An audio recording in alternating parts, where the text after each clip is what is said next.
Okay, we are going to continue to work on basic foundation of C++.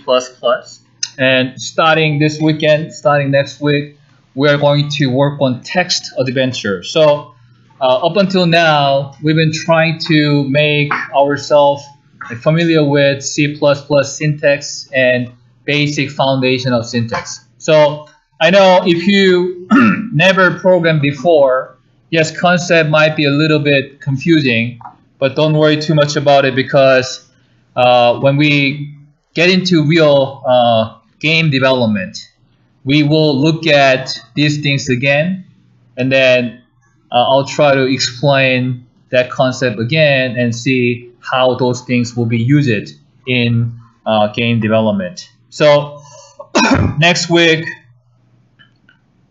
we will work on text adventure, which is next assignment. So we'll look at game loop and pass by reference, that kind of stuff, and namespace, parser, and enum. So we will look at these things one by one, and then you'll be able to see how these little things will form a game together. Okay? So we'll still kind of looking at the those things one by one. Okay? All right.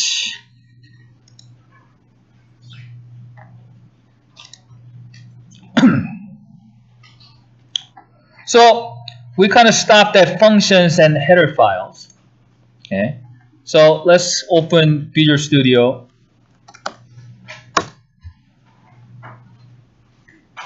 And see how these things work. So I'm going to create a new project, and on the desktop I'm going to make it, so I'll name it as maybe test for now, and of course I'm going to use Windows desktop wizard. Okay, and I'm going to use console application and select empty project, deselect these two, and click OK. Because we created empty project, you're not going to see anything here, okay? But you can add new item under source files. So right click, add new item, and now we can add C++ file, and I'll name it as main.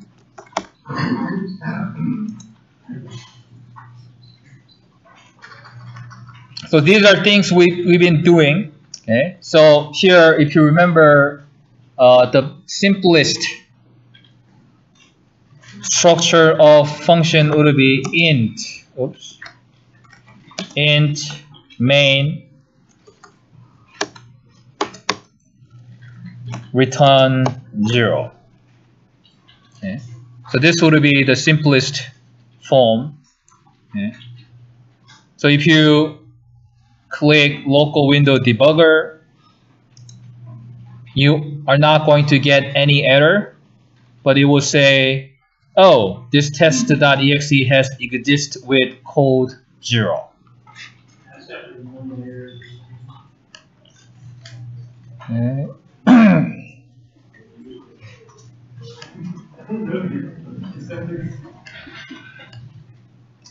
And then if you want to add a little more complexity, so when you look at this function, this is function type because this one is defined as integer function, meaning it will return something in integer.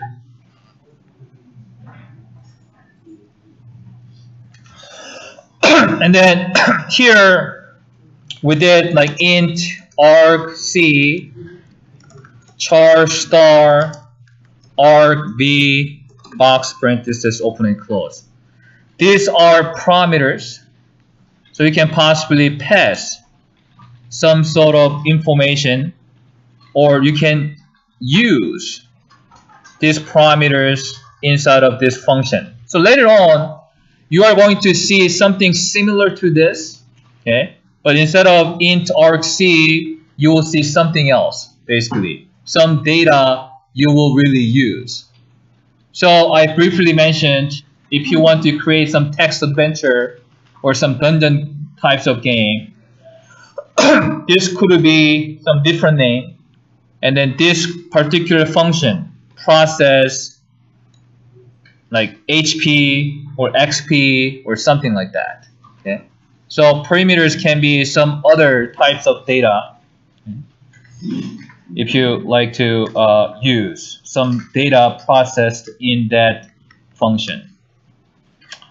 And we talked about the function, right? So here we can think about, oops, this would be kind of review. You can have printf. This is a test function or something. Okay. And then now it gives me two errors. One, because this one is not now Visual Studio doesn't understand what it is. Okay. Because this function hasn't been defined inside of this main or main.cpp. Okay? So I hope you remember this. Sometimes these common functions, they actually come with inside of the package. So once you include, in this case, standard io.h, okay, then printf now is recognized by Visual Studio. It doesn't have any issue. But now this one, okay, has an error. Okay, return. And then whenever you put your cursor over, it usually gives you a hint why this error happened. So here it said expect a semicolon. Because I forgot to put semicolon here, that's why I have this error right over here. So I'm going to put semicolon. Then now it looks fine. And then I can debug this again.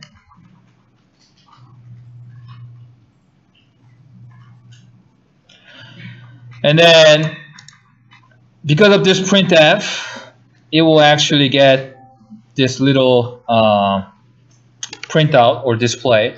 So to check this, what I'm going to do, I'm going to open CMD command prompt, and I'll go into cd desktop, cd test, cd debug, and now I do have this test.exe, so I'm going to run it, test.exe.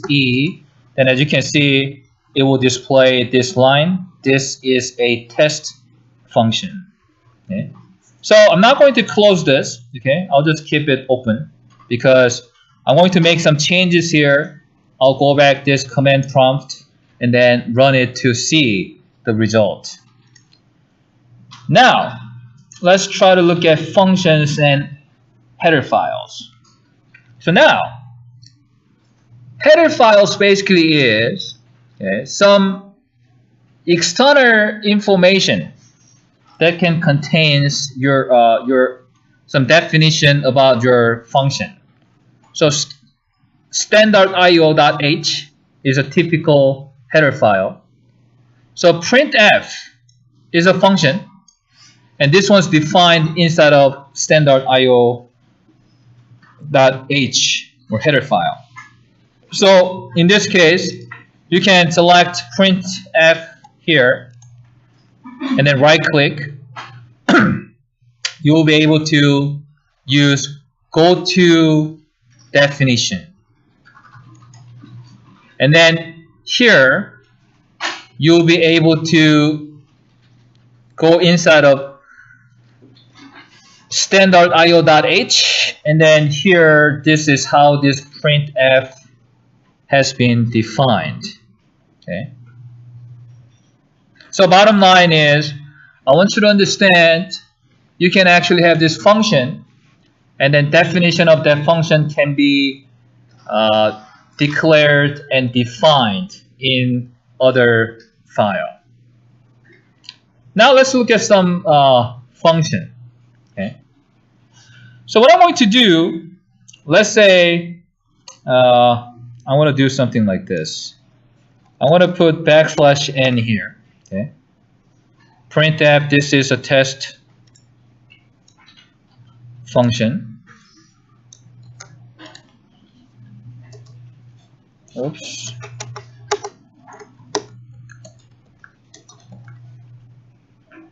I'm going to do this like 4 times. I mean, what this one is kind of meaningless, but yeah, let's kind of see this. Okay.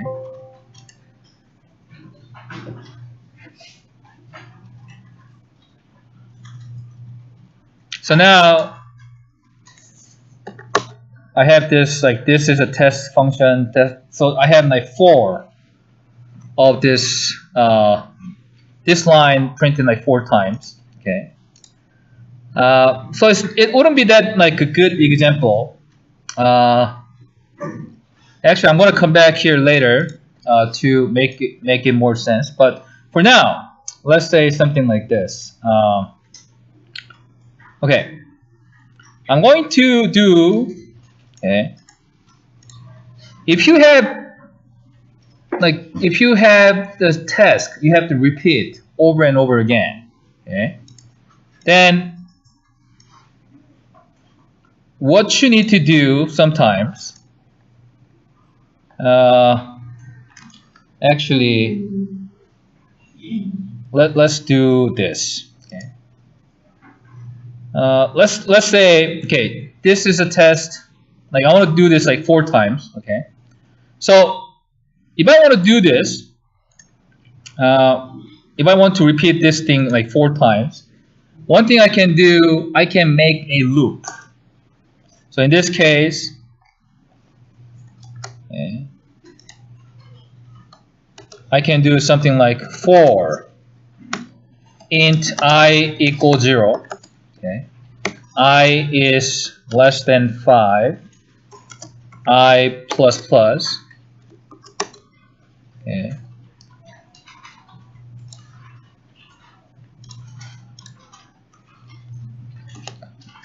And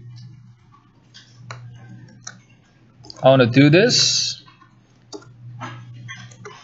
Okay, something like this.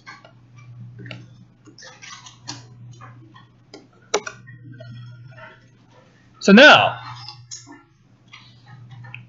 actually, it will print out this like 5 times.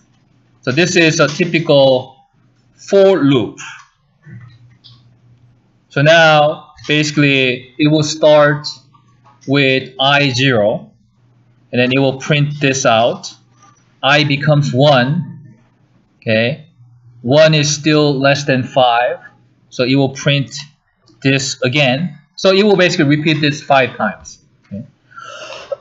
So let's see whether we can do this or not. So now, when you do F3 here, it will print out this 5 times. Okay. And then, one thing I can do, okay, if I want to do this again here, okay, so this one, I mean, again, like, it's not the best example at this point, but let's see the logic here. Okay, let's say I want to do this 3 times. Okay, and then what's going to happen? Well, actually, I'm going to get an error, actually. Well, actually, it was okay. So I'm going to do F3 here. Then it will basically do this like 15 times. Okay. But here, because it will do this like 5 times, 5 times, and 5 times here. So I'll get like 15 of this is test function. Okay. And now, this is just a concept. Okay. Now, as a programmer, I want my code short and clean. Okay. And then now I realize, oh, I did this 3 times. Okay? So which is, I mean, okay, but maybe I don't want to do this 3 times. Okay? I don't want to do this same task 3 times. Okay? Then what you can do is you can actually create a separate function. So void, okay, do 5 times. Okay. Okay. And then I'm going to move this one inside of here. Okay. And then, because this function will execute this one, okay, execute this. Okay. So what I can do is here, I'm going to say do 5 times, parentheses, open and close, semicolon. Okay. And then I'll do actually this like 3 times. So if you remember what I just did, they actually do exactly the same thing. Okay. But if you look at the how many space or how many lines it has, okay, this one is shorter lines. Okay, this would be a little more efficient.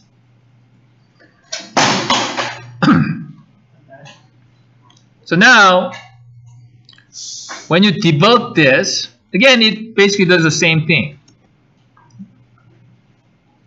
It will do exactly the same thing. It will print out this is a test function 15 times. Okay?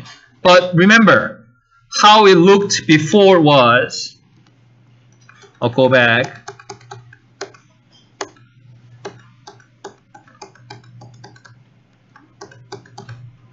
It was something like this. So I did this thing 3 times. Okay. So right now, I mean, this is only 3 lines. But let's say this one is a little more complicated. Okay. Then instead of doing this like 3 times like this, you can make this task as a function.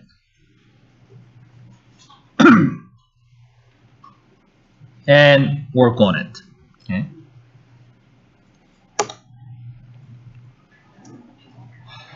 So one thing I mentioned before was, again, let's say this one will be void do 5 times. Okay. And do 5 times. Again, you can possibly make your main function simpler and more efficient, okay, by putting some some task you will repeat multiple times, okay, as a separate function. And then this function, this particular function, looks slightly different. Because void means it's not going to return any value. Okay. And then it doesn't have any parameters because it's not going to take any input. Okay.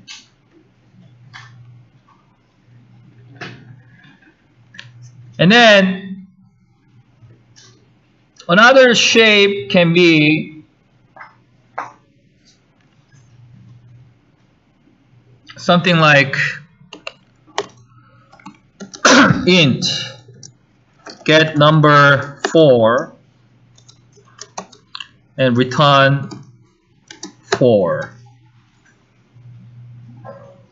This basically means whenever this one is executed, it will return 4.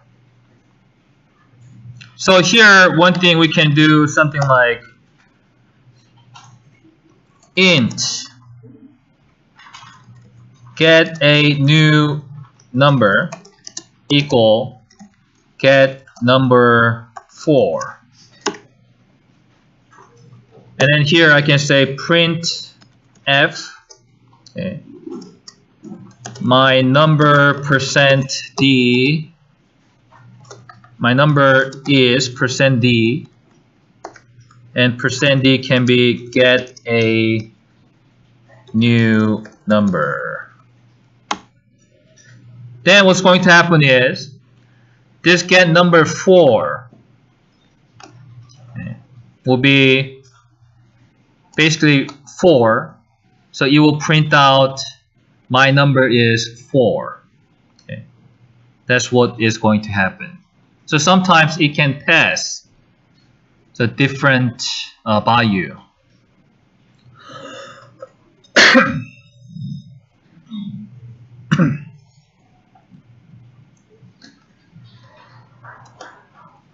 So now, when you look at this now, it said my number is 4.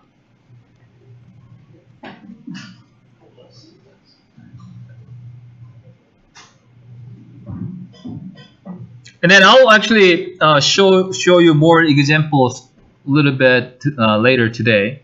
Okay?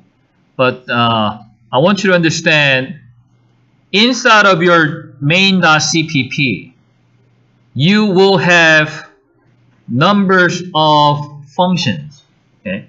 It's not like you will only see int main. There will be some other functions. But these things, these other functions, will not be executed if it's not called from this main function. Okay.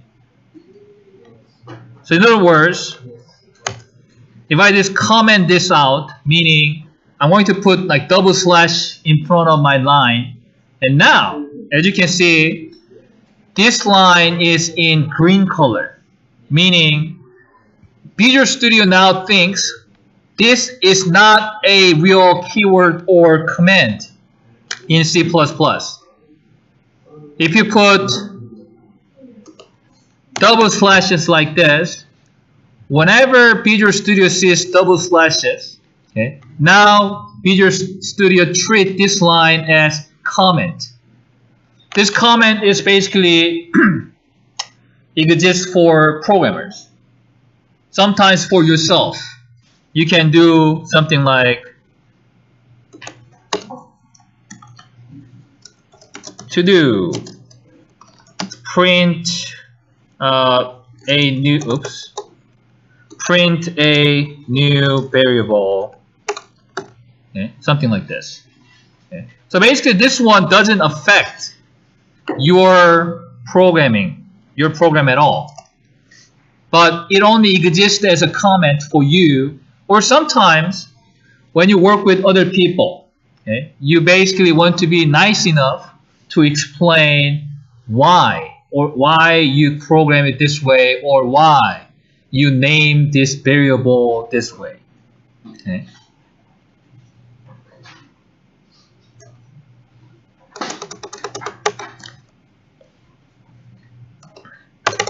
So here again, I want you to visit these links and then read all these things. Okay. So this is like another example I'm going to actually show you in a moment. Okay. But here, I want you to kind of go into that and then see how it can work. Okay. And then this particular one will be used a lot in text adventure game, so we'll come back here. Okay. So I still want you to understand the basics of this function. Okay. So whenever you work with more complicated projects, okay, you will create these different functions here and there. Okay. But those functions are not automatically executed unless you call that particular function inside of this main function. Okay. So again, if I don't have this, okay, so here do 5 times. This is supposed to print this information, this text 5 times. But if I don't have it inside of main function, okay, it's not going to happen. So here, because I do not call do 5 times function inside of main function now, it doesn't print out that this is a test function 5 times. Okay. So why we're doing this? Because sometimes you have to do certain tasks like only when you need to do it. Okay. So you don't have to constantly process this function, okay, as a background of your program. It will take memory, it will take CPU speed. So we only want to do this whenever we need to do this. Okay. So in that case, okay, we basically make this one as a function and then use it only when we need use this particular function. So another example would be something like this. Okay, something like this. Let's try to see how it works. Okay, so here, this is a slightly different way to use function or utilize function. Okay, so what it is now, I have this main function. Okay, and then I can make this function like int addition. Okay, int a, int b, meaning now this function will actually use parameters. Okay, meaning it will take this input a and b and then use this inside of this function. Or now I have an ability to process some input from outside of this function. Okay. So now what I can do, okay, I can basically make, it will take 2 integer value a and b. Okay, and I can make like a result r. So int r equal a plus b, and then I'm going to return, okay, r. Okay.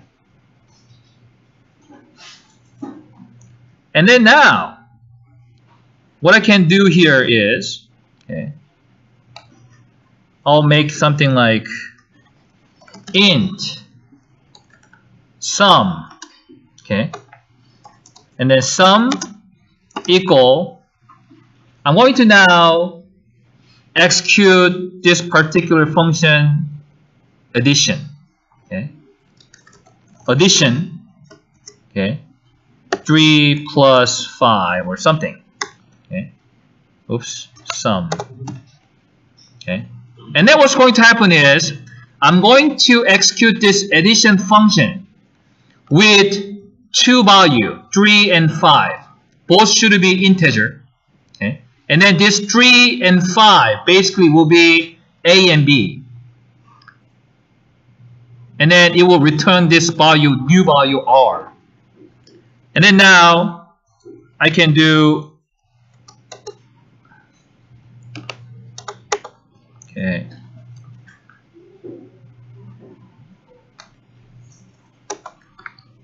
sum, oops, equal %d sum. Okay, and now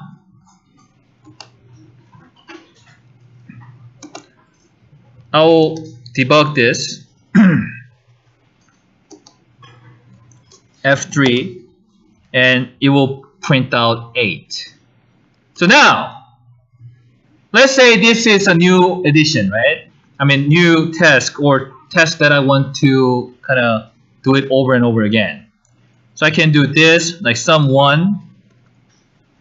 Okay.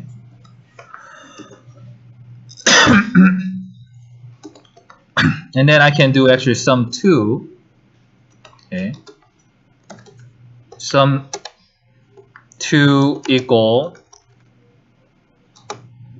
addition 14 and 193, or any number basically. Okay. And then I'm going to backslash n here and print out sum 2. Okay. So this one is sum 1 and sum 2. So now I basically do this twice, but I'm using this particular function twice.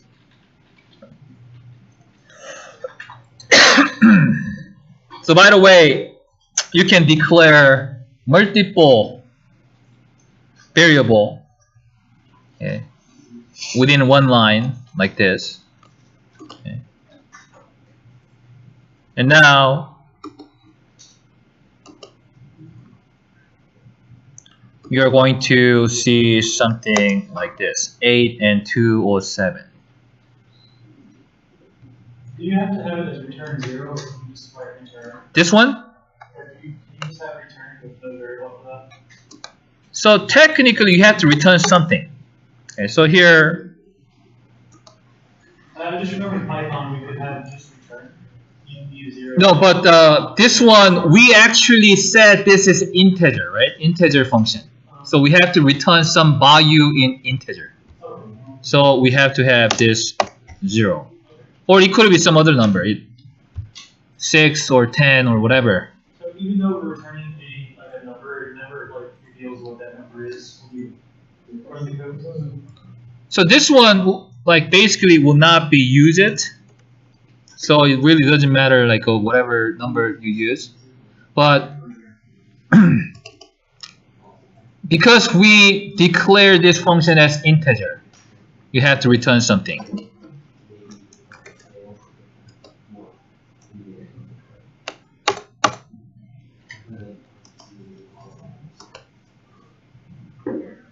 So now, it does actually same thing, but now I change this one as void function. As a definition, void basically means nothing, so it's not going to return anything. And then here, because of it, you don't have to return anything if you change this to void function. Yeah, I see a lot of void functions in C# games. Yeah, yes. Just use void more often. Because usually in C# with the Unity, okay, they actually are associated with Unity. So a lot of times you don't have to return any function, any value. Okay, that's why you will see more void function. But it's the same thing. Here, it's more about convention. Technically, we're not really returning anything. So you can just use void. It doesn't matter. Where's a scenario where you have to return, if whatever you return is actually necessary? So a lot of times, say, let me put it more. This one is again kind of convention we're using. So I'm going to just kind of keep it now. But in a sense, let's say this one actually is not addition. Let's say this one is in terms of game XP, calculate XP, and then this one will be integer time played, and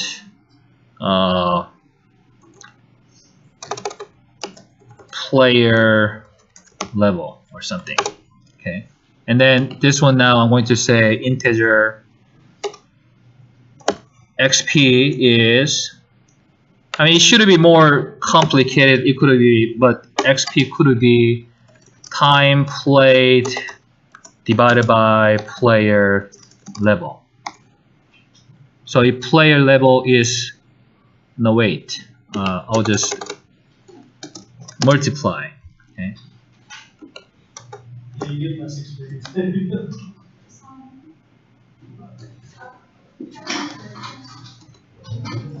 So now here we can have, so here instead of someone, we can have something like player or main player.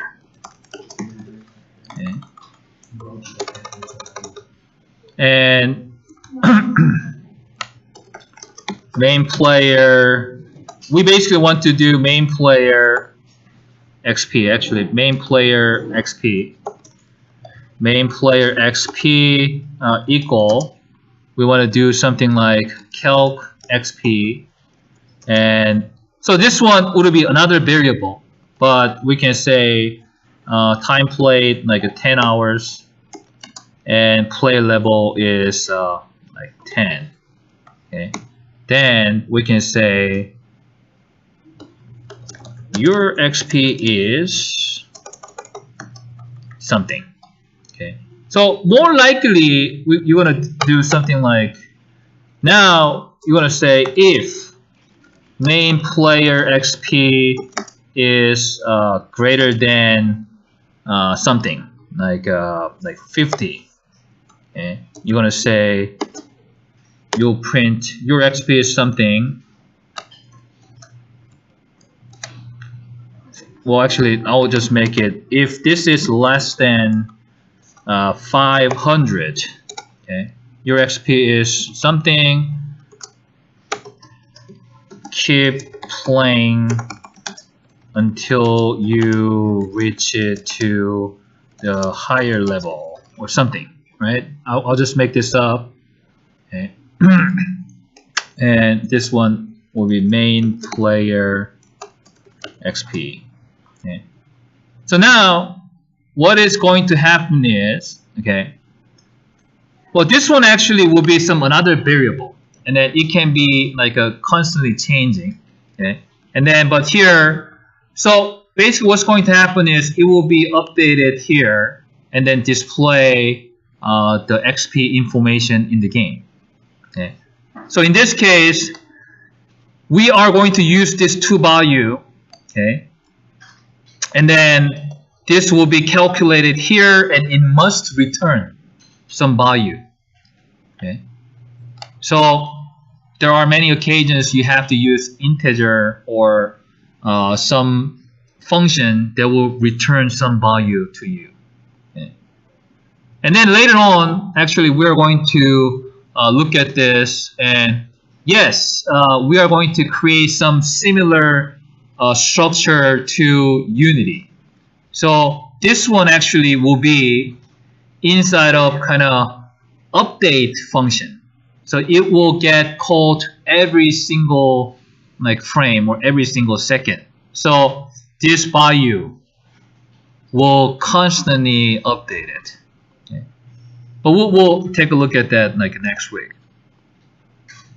But anyways, so in this case, this is a separate function. Okay. And then this function will be executed here. And then whenever this function is executed, it will do this and change it. Okay. Or update the value. Okay. So if I just play this, we're going to have something like this. Your XP is 100. Keep playing until you reach it, reach it to the higher level or something like that. Okay. Okay. So again, I want you to understand this concept, okay? Because so far we only dealt with single function, but if you want to program something a little more complicated, you will use many functions in one program. Okay? And then the key concept is Visual Studio or your compiler will only execute your main function. Okay. So even if you have this guy right over here, if you don't call this inside a main function, okay, this will not get executed at all. Okay. Now let's try to do a little more fun stuff. Okay, commenting your code. We briefly talked about it, and basic input and output. Okay. So I'm going to use code here. Okay. Maybe something like this. Okay. Okay. So now what we're going to do, we are going to use input and output. Okay. First, let's look at some output. Output first. Okay. So far, we talked about printf as output function. To display something, we use it printf. But this time, I'm going to use a key code or keyword or function called cout. Okay. So cout, this is something we are going to use. Okay. Now cout, and then I'm going to put this to less than sign and quotation mark. This is another way to display something. Okay. So something like this. Could you zoom in on that? So here, I mean, it can be like anything, like hello world, like something like this. Now, what do you see here? There's one problem. Cout is not recognized. So meaning we have to probably include something, just like standard IO. So we're going to do include. Now, so what we're going to use is there is a header called IO stream. So input output stream. And now, okay,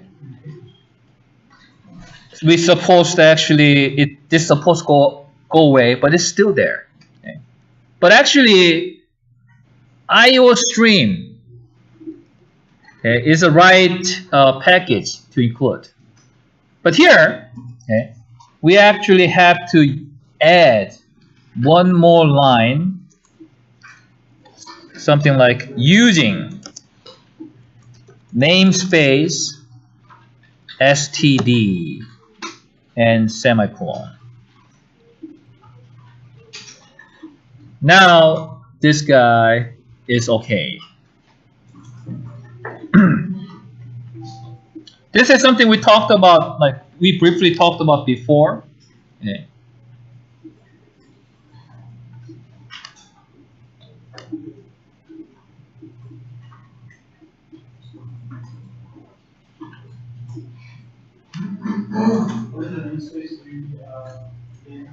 What? Okay, namespace is one way to organize like something in your program.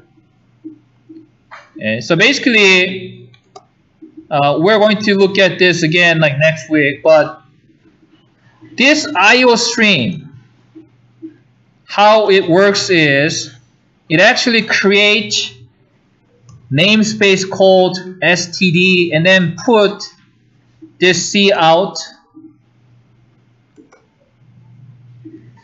inside of, so here's like cout, and this one is inside of this namespace std. So in a sense, this is a way to organize your function or your function or variable. Okay, we basically create this namespace. Okay, and then all this is same as kind of file paths. Okay, so if you think about this one. Okay, so if you look at this directory, main.obj, test.exe, test.ilk, test.log, test.pdb, and all these things are inside of this debug folder. Now namespace is same thing. Namespace is like we are creating this folder named std, and then we're going to put everything inside of std, so that whenever we try to find certain function or certain thing, we're going to say, oh, try to find this inside of std namespace. It's like an std file path. Okay. Yes? So can you only use one user or one namespace? So technically, it's better to use one namespace. You can use two, but if that's the case, you have to tell tell Visual Studio, like, oh, this function is in this namespace. So you can use two or three, but for more complicated program. But for our class, we are going to use only one namespace.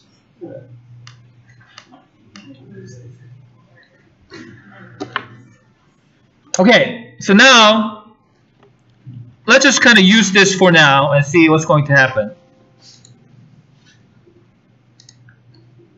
So this one,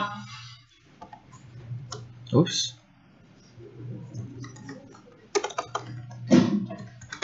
So this one will do the same thing like hello world. Okay, this one works exactly the same as printf, but uses slightly different syntax. Okay. And cout is sometimes used more often because this is cout, so probably there is cin. Cin allow you to like get some input. Okay. So what we can do, we can create fairly simple game using cout and cin. Or I mean, before we do that, I can do hello world cin. Okay. If you look at cin, cout, you will basically switch the direction of this arrow. Okay. So cin will be something like this. Okay. And then we can take this one as an integer or string, but for now, let's actually take it as integer. Integer I, we declare it.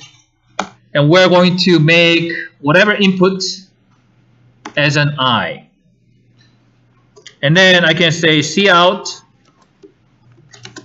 Okay. The number you entered is. Okay. And you can keep actually put this arrow to add more stuff. Like I, something like this.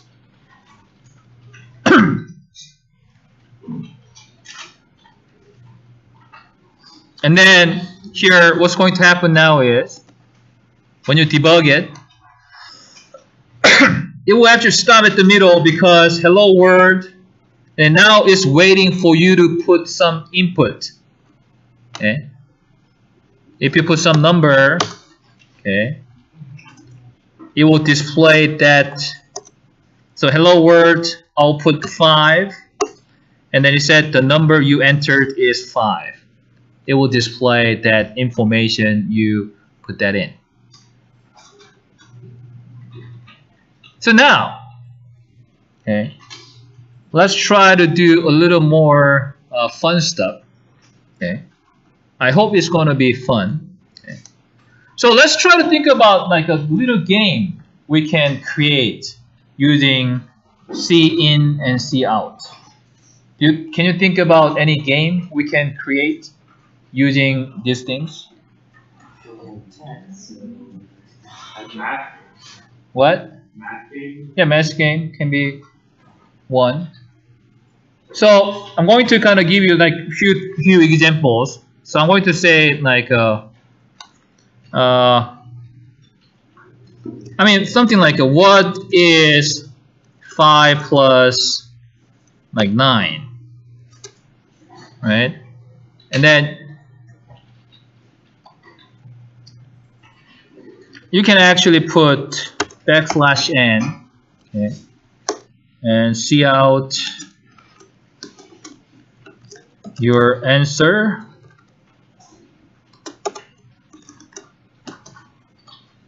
Okay.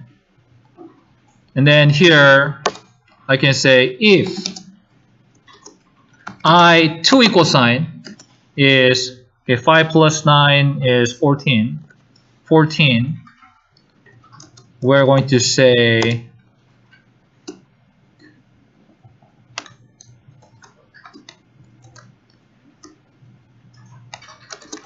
correct, right? And then I can put else. Okay. So meaning if it's not like if this person didn't put the right answer. Okay. Wrong. The answer is, and here I can add something like 5 plus 9, so like a 14. Well, actually 14. Yes, yes. So that's what I'm going to do in a moment. So now, so I'm going to execute this. Okay, 14. So here I can do something like this. What is 5 plus 9? Your answer? 10. Then wrong. The answer is 14. What is 5 plus 9? Answer is 14. Correct. Right? So this one now, waiting for your input, and then compare that thing to the answer to give you whether you got correct answer or not. So now, I want you to think about this. On your thing, once you're done with that, can you like show us how to do like a try again and then it goes back up to your 5 plus 9? Yeah, that's something we're going to do. And you can use either for loop or do while loop. You can actually just let the person do it again. But here we're going to look at random number generator. Okay. So here, let's start with the simpler code or simpler game. Here's what I'm going to do. Instead of what is 5 plus 9, I'm going to say how many fingers am I holding up? Okay.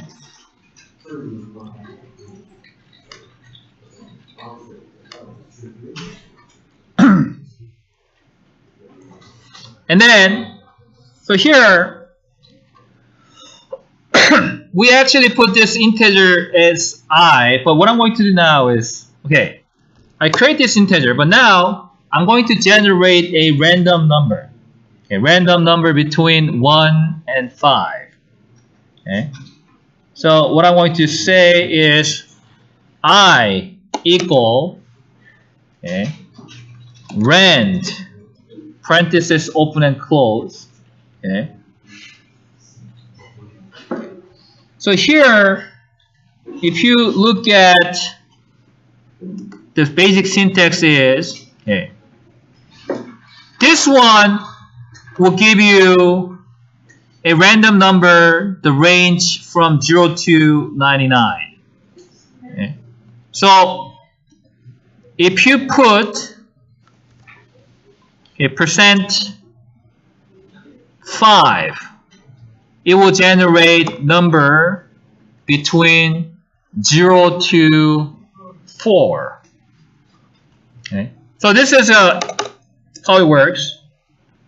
Rand, parenthesis open and close, and %. If you put like 100, it will generate number from 0 to 99. Okay? Again, this is a computer, this is a machine. This guy doesn't have finger, so this guy will start counting from 0. That is why, oh, we want to create 100 numbers, but it will start from 0. So this will generate number from 0 to 99. What? So if I want to create or generate number between 1 and 5, we want to do, oh, we want to generate number from 0 to like 5, but actually 0 to 4, then plus 1. Then it will generate number between 1 to 5.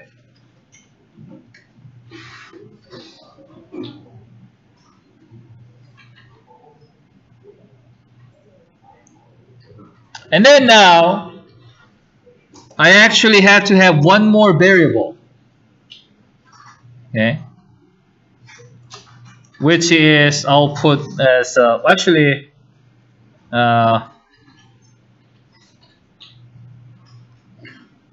my guess. Okay, something like this. So this will be integer my guess. I'm going to use cin my guess. So now, in terms of if-else statement, if I equal to my guess, then it's correct. If not, this is wrong. The answer is, so here I'm going to say answer is, I'm going to put I. Okay.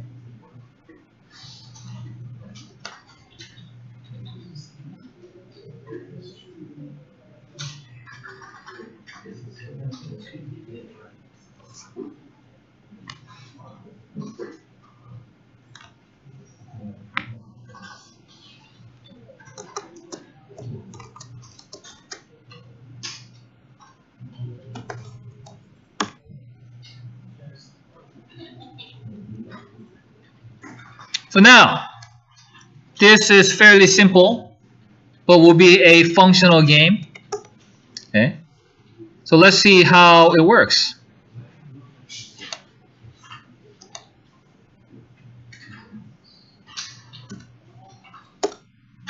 So now I'm going to do, okay, how many fingers am I holding up? My answer, 4. Wrong, the answer is 2. Let's do this again. Oops. How many fingers am I holding up? 2. Correct. How many fingers am I holding up? 4. Wrong, the answer is 2. Okay. So it will generate a random number and then compare that random number to your input to give you this answer. So now, let's try to do a little more, not necessarily complicated, but I'm going to do this. Okay. Integer first number. Okay. First num. will be 1 to 10. Okay, and then actually I'm going to do second num as well. Second num equals same thing, rand %10 plus 1. Okay. Int my guess, I will keep the same thing. But for C out now, I'm going to say, okay, what is space, okay, first num, okay, plus second num.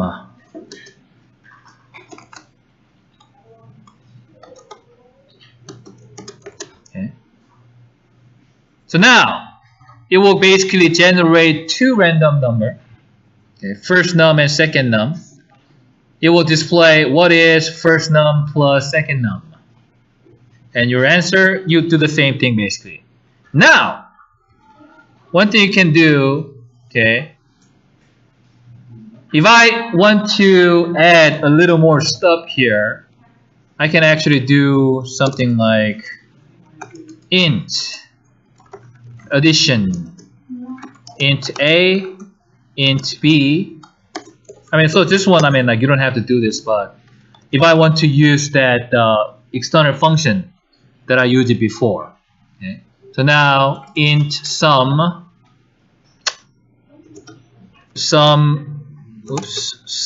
equal A plus B and return sum.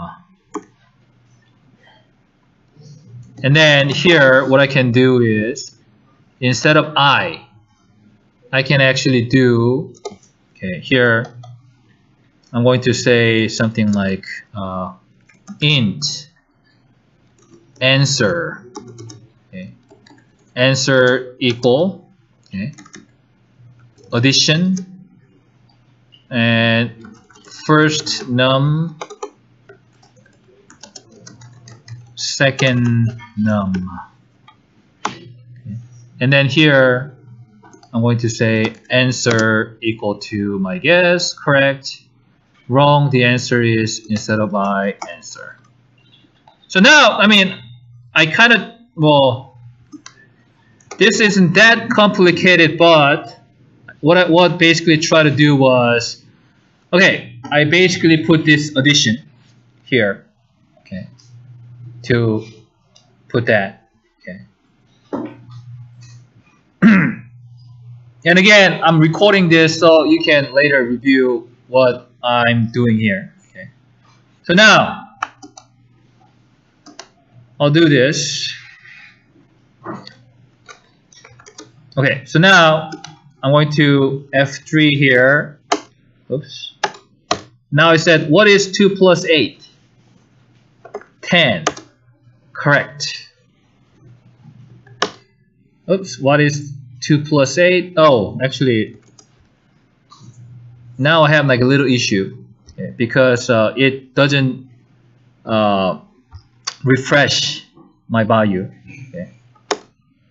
So it would basically, but here what I want you to understand is I can use this random number generator to create different random number, and then using the this randomly generated number to basically create or to add a little more complexity.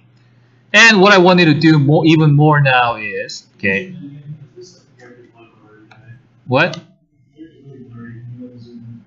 Okay, I wanted to kind of show you everything, but here, okay, now, okay, we only have 5 minutes, but here, if I want to make it even more complicated, I can make this one as addition. Now I can have multiplication, and then this one instead of sum, multiplication. multi A times B and multi, and I can do subtraction or some other things. And then here, okay, even this one, I can actually create int calculation type. Okay, and I'm going to make calculation type as rand percent. Okay, now I have just two types, so I'm going to do 2 plus 1, meaning it will generate 1 or 2.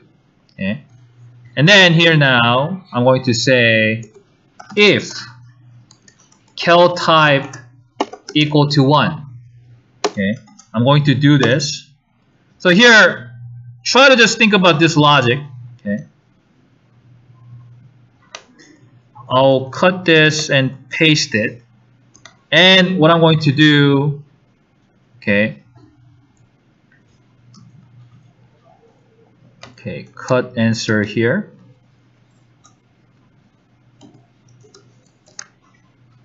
My answer will be like addition, and this one should be declared on the top here. Okay, so if the random number generated is 1, it will actually do addition. Okay, else, meaning if it generates 2, okay, we're going to actually copy this and paste it. This one will be multiplication. Then instead of answer addition, I'm going to say multiplication. Okay, so now basically I'm creating this simple program that generates 2 numbers. Okay, and then these 2 numbers, okay, either will be added or multiplied. Okay, and then if I have more time, I can actually do calculation type. I'm going to actually make it as 4, and I can do like addition, multiplication, subtraction, and division. Okay, and then next week, what we're going to do actually, we will actually look at how to get like string or text input, then depending on that input to do different things. But the idea is something like this. Depending on input, we're going to do some different things. And then to repeat this process, we're going to probably use do while loop. We can have this loop. Okay, if like say n is an input, we'll stop. Otherwise, we'll just like continue to this looping. So the popular or common way to do that is usually we use do while loop, meaning do these things over and over again while something is like while this condition is satisfied. So that's something we're going to look at next week. And I'm going to show you, I'll actually post this on Blackboard probably tonight. I have few examples for, well actually here, some text game example. Okay. So here, this would be kind of text game example. I'm going to post this on YouTube. So if you look at it, okay, there's a little story, location, inventory, exit. What do you do? I think there's like help. Okay, so help, command list, loop, quit, go, to place, get key, get bomb. Okay, so loop. Okay, then it will give you your location. This is the main entrance where people come in and out of church.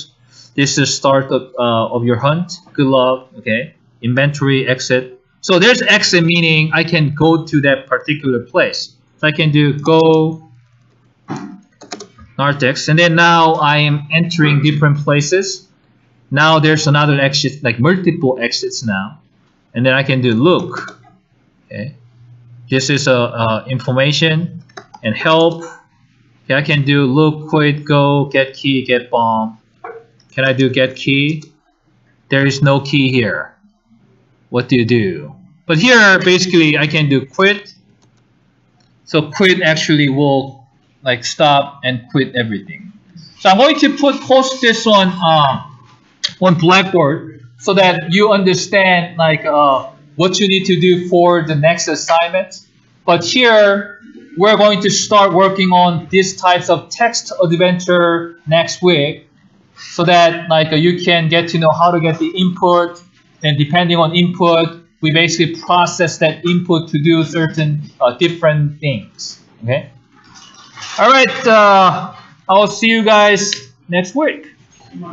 All right.